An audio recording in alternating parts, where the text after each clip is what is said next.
Good morning. So, I am wanting to take a minute to make a video about this because I think it's really important. Of course, I think it's important. That's why I'm doing it. I want to talk about this idea of self-love. So,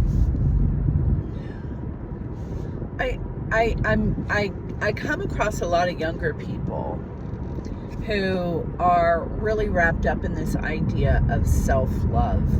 And they really contend that they're unable to love somebody else until they love themselves.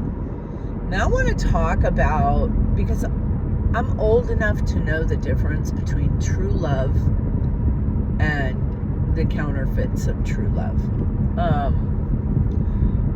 After you age out a little bit, you've been married for a long time, or you've had children or something like that, you start to understand love in a much more complex way. It's not so black and white. So, dealing with somebody as of recently who's very, very concerned with self-love. And I'm not saying that we don't care for ourselves. We absolutely need to care for ourselves. But the difference between self-love and actual love is very profound. So self-love focuses solely on you. It's a very selfish kind of love. It focuses primarily on you.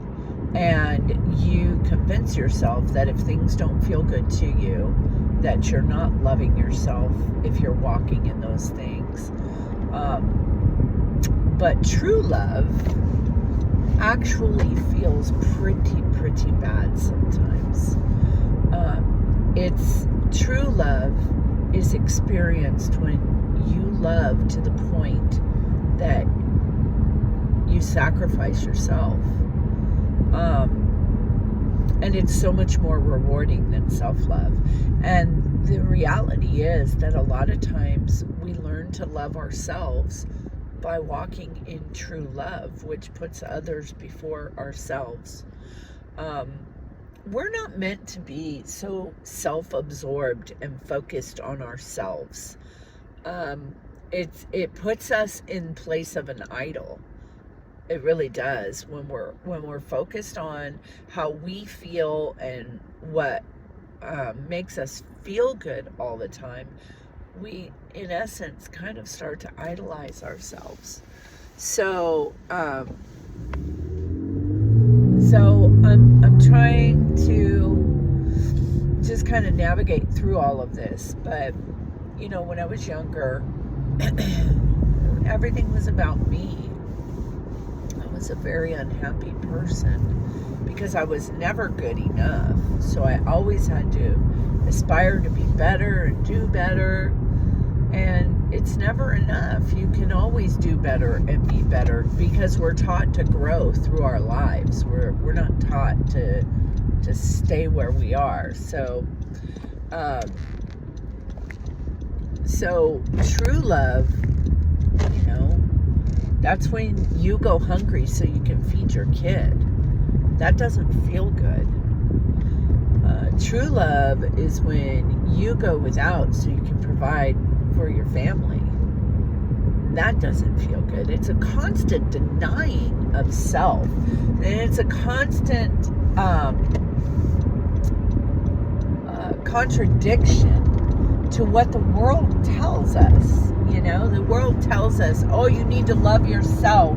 You need to take care of yourself. You need to pamper yourself.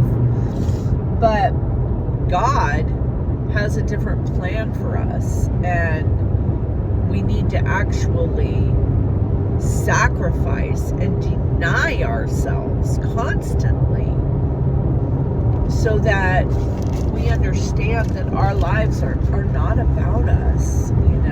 We can't truly walk in love until we deny ourselves. So I just wanted to just kind of make that point today, because because so many people are believing in these lies that the self has to come first, and that is totally antithetical to what God says. So if you're walking with the Lord and you're walking in this understanding, you're wrong. You're just wrong. And I urge you to read your scriptures and understand what God wants from us. He wants meekness. He wants humbleness. And that means that you deny yourself. You die to yourself. It's not about you. It's about the people around you. You will learn to love you by loving others. You always have to look outward. You don't look inward, ever. Never, never, never. As a believer, do we look inward. We're always looking outward. We're always looking up to the Father and out at our brothers. It's not about us, and you will never experience true love if you are thinking this way. It is not about us. So anyways, if you think about even like the widow in the Bible who gives her last shekels, she has nothing else, but she gives everything she has. That's true love. That's what love does. So she could have taken that 2 shekels and bought meat for herself, or she could have taken those shekels and done something nice for herself and invested in herself for her life, but she didn't. She gave to take care of somebody else. That's true love. All right, that's all I'm going to say about that. I just wanted to